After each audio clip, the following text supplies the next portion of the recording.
this computer. There we go.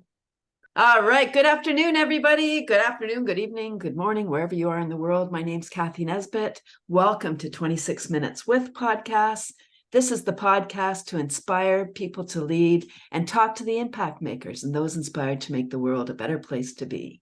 26 Minutes with is about honoring leaders, change makers, impact makers, and those brave enough to do things differently. From our heart and soul, we aim to make the world a more just, compassionate, better world to live, work, connect, and play in. 26 Minutes is geared to inspiring, empowering, and encouraging the entrepreneurial leader and those who do and act courageously. The podcast that can bring about positive change to the world. Let's get on with the show. I'm thrilled to introduce today's guest, Rachel Perron. Oh my gosh, Rachel, we've known each other for some time. I'm thrilled. So happy that you've joined me today. I'm just going to read your bio so people know a little bit more about you. Rachel Perron is an environmental advocate, journalist, and the founder of Kids Right to Know. Kids Right to Know is a not-for-profit organization started in 2012, dedicated to educating youth about healthy eating, the connection between food production, environmental issues, human rights, and the advocacy for food transparency. She's been featured on hundreds of media platforms, including a well-publicized debate about GMO labeling with Kevin O'Leary on CBC television. She is a two-time TEDx presenter. Rachel is a multi-award winner, internationally recognized for her work. Rachel, welcome to the show. Please let our listeners know where you're tuning into from the world. Absolutely. Thank you so much for having me, Cathy. And I'm in Toronto, Ontario. Beautiful. So can you just tell us a little bit about how this came about? Why did you decide that we needed to have Kids Right to Know? Absolutely. So I started Kids Right to Know when I was 12 years old. It all started when I found out about genetically modified organisms. It was kind of something that happened by accident, I often say. And that's because we were assigned a speech for school. I was in grade 6, and we were assigned this idea that we had to write a 3-minute talk. So I began writing all about animal cruelty and about factory farming. For me, I grew up vegetarian, and animals were a huge part of my life and my passion. I always wanted to protect animals as much as I could. And when researching these farms, I found out about GMOs because typically the diet of a factory farmed animal is soy and corn, and it's primarily genetically modified. And I had no idea what that meant, the implications. And so I began researching and finding out about the health and environmental issues surrounding GMOs and the pesticides that are used with them, pesticides, herbicides, fertilizers, the whole 9 yards, and the impact that that then has on our health, the environment, when we think about pollinators and how deeply impacted they are by pesticides and herbicides. So all of it became one big picture for me to see that my food was a lot larger than just what I ate every single day or what we saw in the grocery store. It was a global impact, whether it be on our rainforests that are being cut down to grow GMO soy or on the pollinators that are impacted by pesticides. It is an interconnected chain, and I felt the need to tell others about that. So I started Kids Right to Know, and we've been around for about 12 years now. And our goal is to teach kids about healthy eating, the impact of our food system, advocating for mandatory GMO labeling so we all have the right to know what we're putting in our bodies, more safe alternatives to pesticides and herbicides, banning unsafe pesticides and herbicides. So we have a lot of different missions going on. And we also now run a community garden where we are teaching kids hands-on about the problems in our food systems and how we can be a part of the solution. For the listeners, would you mind just explaining what a GMO is? Absolutely. So GMOs are genetically modified organisms. It's where they take DNA from one species and insert it into another to introduce a new trait. So there's two main GMOs at the moment. This is rapidly changing, but to keep it simple, how it really started was with pesticide producing and herbicide resistant crops. So for pesticide producing actually insert a toxin into the seed. And when the seed grows into a plant, the plant then has its own internal pesticide. If a bug tries to eat it, it will actually die as a result of eating these genetically modified plants. And herbicide resistant is where they engineer it to resist a herbicide, mostly glyphosate and Roundup. And that way, a farmer can spray as much herbicide on their crop as they'd like, and it won't impact their crop, but it'll kill all the weeds in between. But think about even in the 70s leading up till now, when herbicides were really starting to be used en masse, they were used on individual weeds. So there wasn't as much going into the soil, or there wasn't as much going into the ecosystems. Now a farmer sprays acres and acres and acres with a herbicide, and that goes into our soil, it goes into our water systems. They're now finding glyphosate in rain, in lakes, in rivers, in the breast milk of mothers. So it's become so widespread that it is having really large impacts on everything around us. Wow, it's heavy. It's It is really heavy.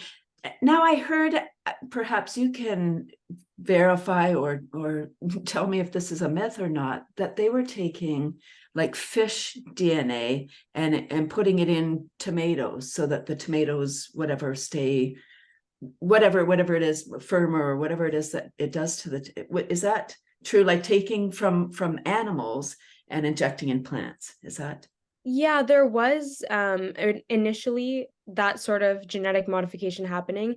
The tomatoes and strawberries that they were experimenting with way back when never really did well and never really made it to market as widely. But now we have a new generation of that. So they never really reached the average marketplace, the average supermarket.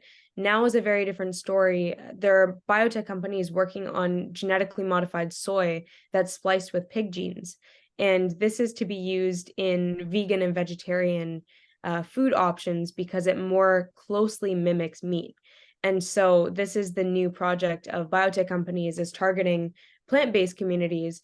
And myself, I'm vegetarian. I would never eat a genetically modified soy spliced with pig. The entire point of my diet is I don't want to have animal DNA in my food.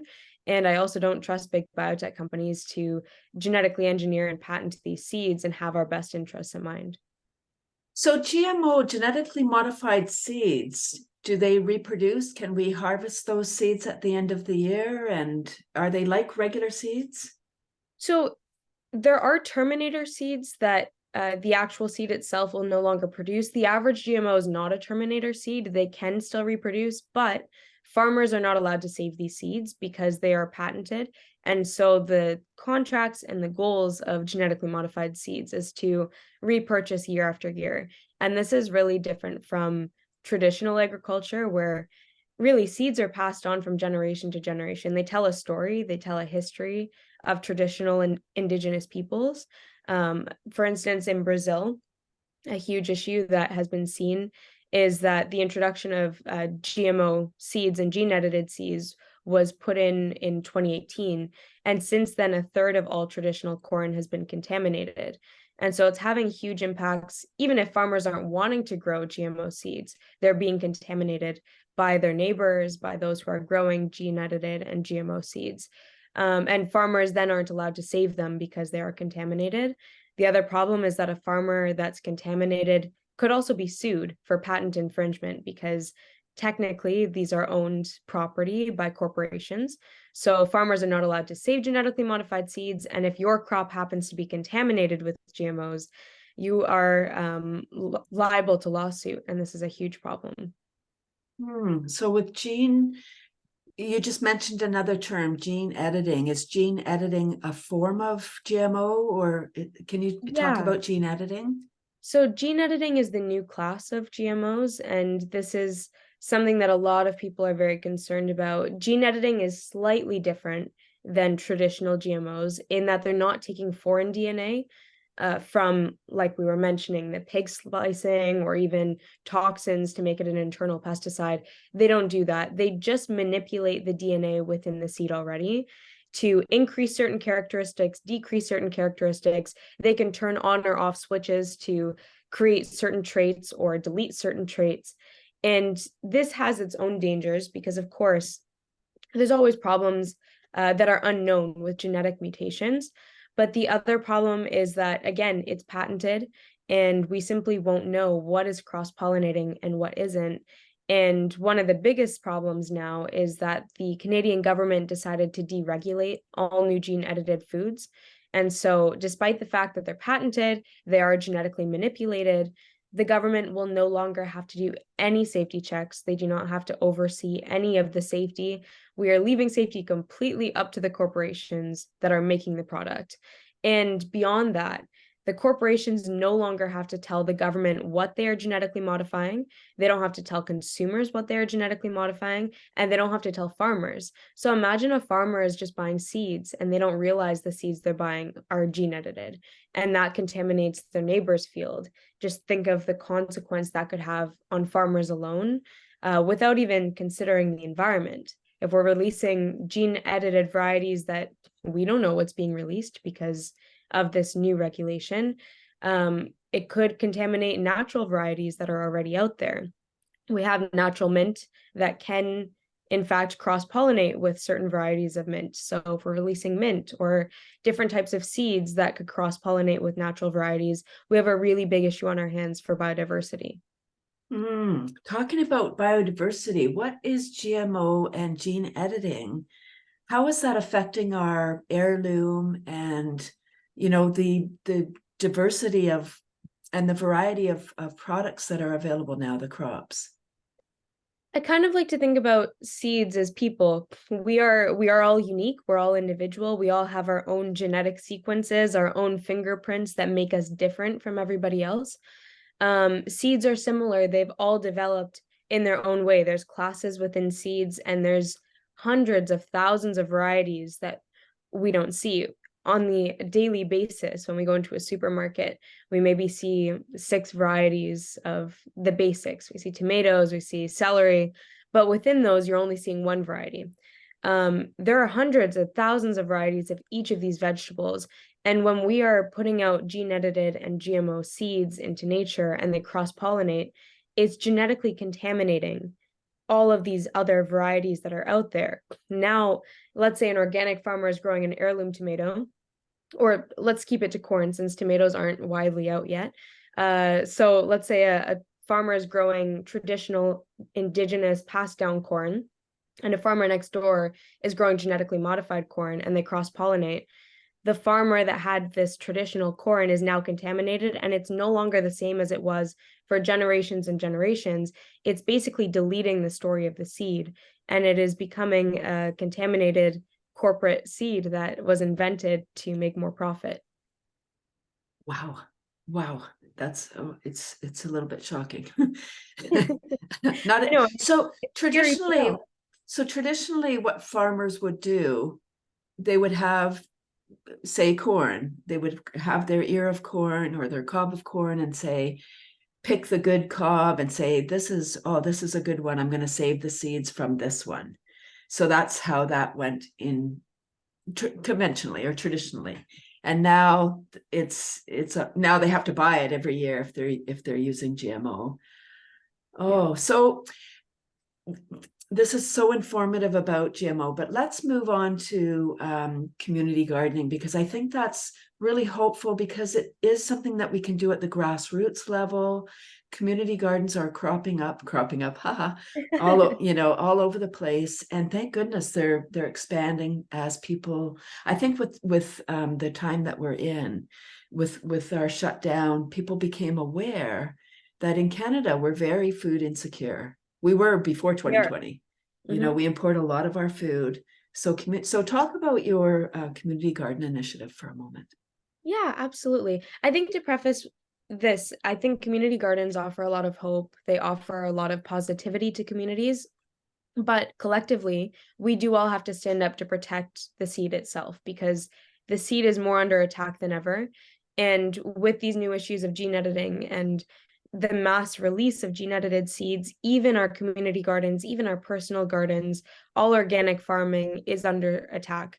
So we are doing this community garden to educate people about those issues and to bring people to see hands-on what's at risk. Our garden started this year in May, and it's grown so quickly. We have over 60 volunteers so far. So within our first year, we're really happy with those results. And we wanted it to be a place where everyone could come and learn, and also feel like they had a home. And for me, that was important because after COVID, so many people were isolated. They didn't have, a lot of people lost family, both physically, and also just a lot of family members didn't agree on views. And people felt very isolated. They no longer had a place to go. So we wanted to create a space that, regardless of your views in the world, regardless of your opinions, your political background, it doesn't matter in a garden. Ultimately, the one thing that all of us have, regardless of these differences, is the soil, it's the ground, and it's a garden. And that's what we wanted to do to create this inclusive space. So we have a lot of youth volunteers that love it, that they spend a lot of their time coming every single week to garden and to grow food and to be able to taste what fresh food is. And to learn now, like they're having conversations on their own about pesticides and why it's not good to use. And that's really inspiring to see. So we have about 40 feet by 60 feet as the garden space, and we grow everything you can think of for your basics, and a bunch of other fun stuff to add interest. So how did this come about? I understand that you have land that was donated by the government, is that right? Yeah, So we how did that come about? I mean, for the listeners, for somebody wanting to take action, they're like, I would love to start a community garden. So what could somebody do that's listening? Yeah, so I mean, if anyone wants to start a kids' right to know community garden, we are looking to expand maybe. And I would always be happy to chat further with you about application processes and all of that. For us personally, we applied through our municipality, and it was most municipalities have a communities garden program. And if they don't, you can approach them about it. For us, our municipality already had one, so we applied a couple years ago, and we were granted a really small piece of land last year as sort of a prototype. And the city liked it so much because we were able to grow around 500 pounds of organic fresh food. We donated it all to local food banks and charities. And then they loved the project, so they granted us this larger space that is hopefully more permanent. We're signed on for about 3 to 5 years, but we have the option to extend. So we're there for quite a few years to make a difference in our community. And I feel like that's the way it goes. You have to go through the application process. You do have to prove yourself a little bit to the municipality that you're going to take care of it, that you will be dedicated to the space, it won't be abandoned. But if they like it, they will be behind you and they will support you. And there are tons of municipalities that are looking to support people in projects like this that want to make this type of effort because, of course, it takes work, but it's incredibly rewarding. It checks a lot of boxes for today, doesn't it? Yes. The isolation that you mentioned during COVID, there was a lot of people on their own. This is beautiful. So a community garden brings together people. We all eat. You're right. No matter what your background, we all eat. We Oh, all what a yes. exactly. Yeah, It's and a it beautiful initiative. So you too. mentioned a kids' right to know garden. How does that differ from a regular community garden? Well, we're looking to expand our message and hopefully support others who want to start community gardens in their own areas. And so we can continue spreading the message about the issues in our food system, how we can be part of the solution to fix what's going on. And that's how we hope that others will take up this message and champion it as well. And we can be a support in terms of we're fundraising for this. We're trying to ensure that we can provide seeds and soil treatments and all of that, so it would be a supportive measure in different communities, and that's our hope. And so you donate all of the harvest goes to local food banks. Is there any cooking programs involved, or is that a future direction? That's a future direction for sure. And we donate a lot of it, and then volunteers get to keep some when they come, especially a lot of our younger volunteers. They love it. It's kind of like a little exchange for the amount of work and effort that they put in, so they get to take home some of the great herbs and peppers and tomatoes that they put so much hard work into. And I would love to see a cooking program. We were talking about doing an event actually where we were going to have a chef that was volunteering with us lead some homemade recipes with things from the garden. And our other goal is to maybe work with schools coming up this winter to start a growing program so that by spring, they form clubs within the schools And by spring, they can start planting some of the seeds, and then they're ready for transplant into the garden when the time is right. So that's our goal going forward this year. We'll try our best. I mean, we're only can do so much, but as our team continues to hopefully grow, we can do so much more. And we can grow with, with more people once we have enough of a team, right? There's no I in team, as they say. That's amazing, because so they have signs, will work for carrots. Yeah, exactly. So beautiful. Oh, Rachel, this is so inspiring. What a great mission you're on. For whatever reason, it seems that you were put on this earth to connect us through food and helping our food to stay pure as possible. And What a great. I think you're here for a similar mission, Cathy, because we have a lot of synchronicities in our work, and what you do educating children and adults alike is super important. Most people don't realize the importance of soil, of worms, of reconnecting in that way. So we all have our little role to play in this mosaic, and it's beautiful when it all connects and we can find those synchronicities where we're very alike. Right, the good soil, the good seeds, and fewer chemicals. You were mentioning all those herbicide, pesticide aside, and I often say when I'm speaking, like, aside means death. Mm-hmm. It doesn't matter whatever, and it's not targeting that one bug. It doesn't just kill that one thing. No, it has wide impacts, and we've seen that. Even around my area, we had this year or past years infestations with gypsy moths, and that happened all throughout Canada.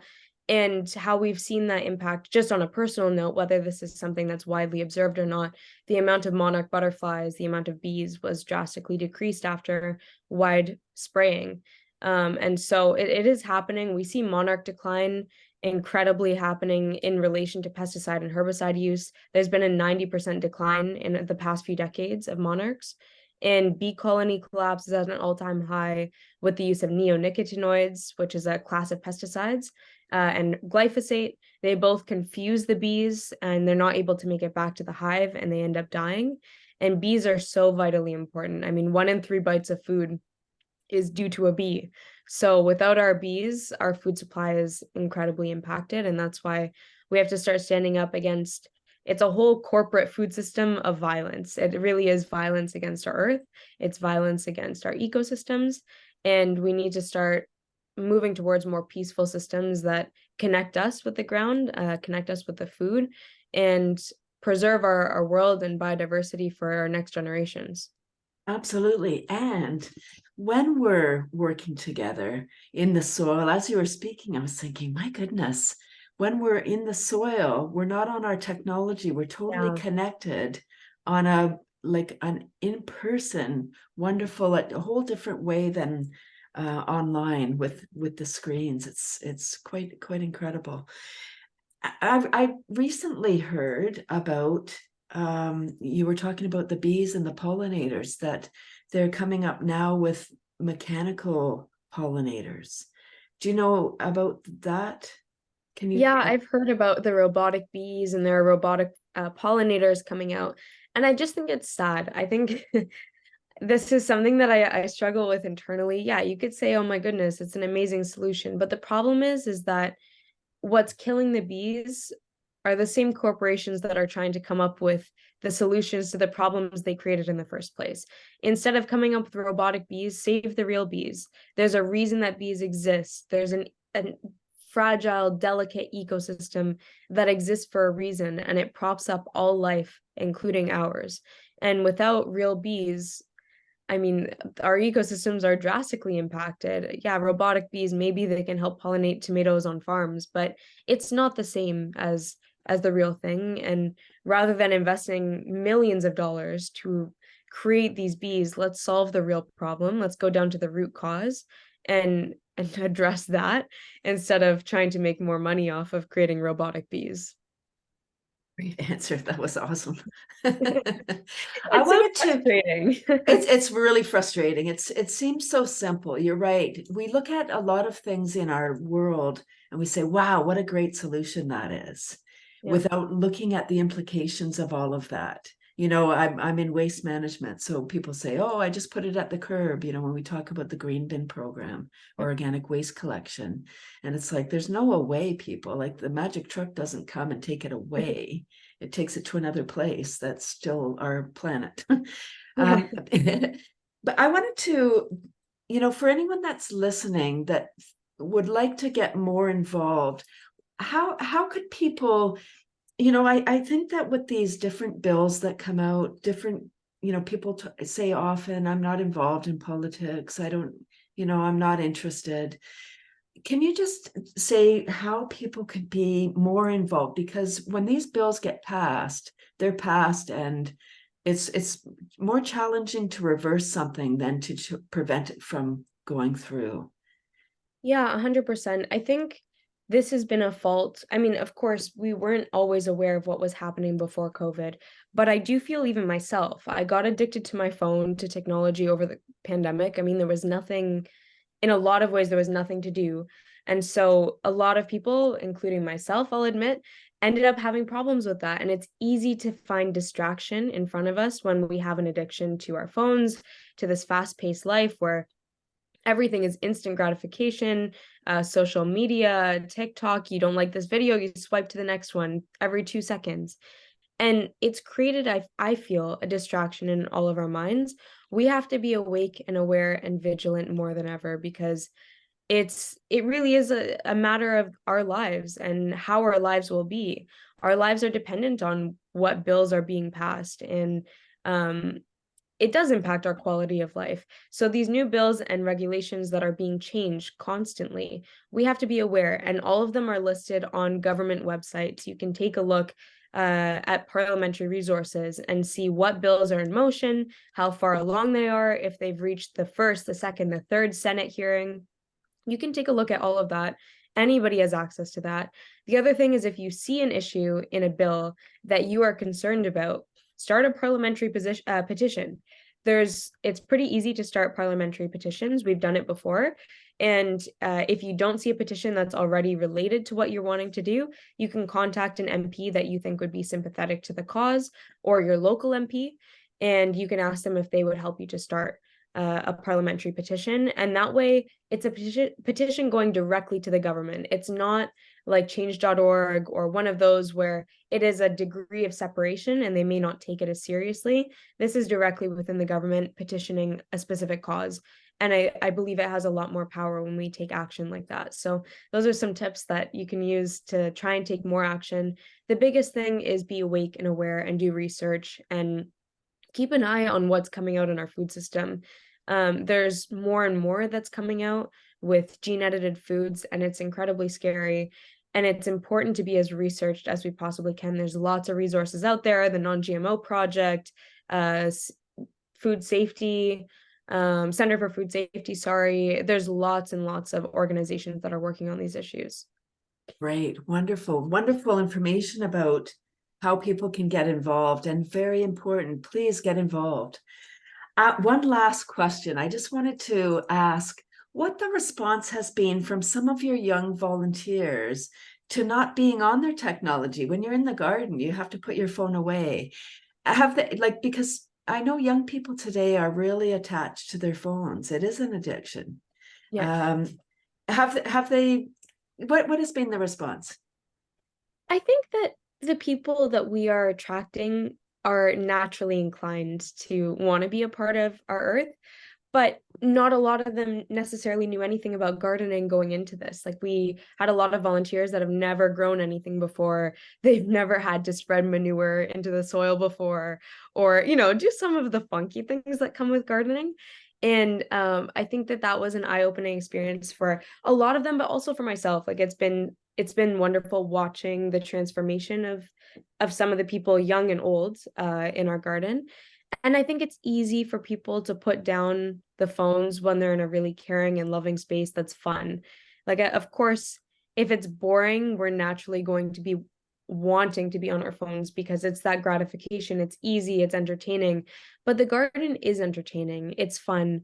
It's something that you're constantly entertained by watching how things are changing and seeing it constantly evolve throughout the seasons, watching things grow. So a lot of the young people, they just have fun in the garden and they chat with each other. It's become a social place where a lot of younger people that didn't know each other, but they're all from the same schools, have gotten to know one another and form new friendships. And it's beautiful to just watch that bloom and evolve into a life of its own. That's fantastic. Rachel, what a leader. Thank you. Oh, I have enjoyed our conversation so much today. This has been very valuable on about our food and getting involved. Can you let the listeners know where they can find you?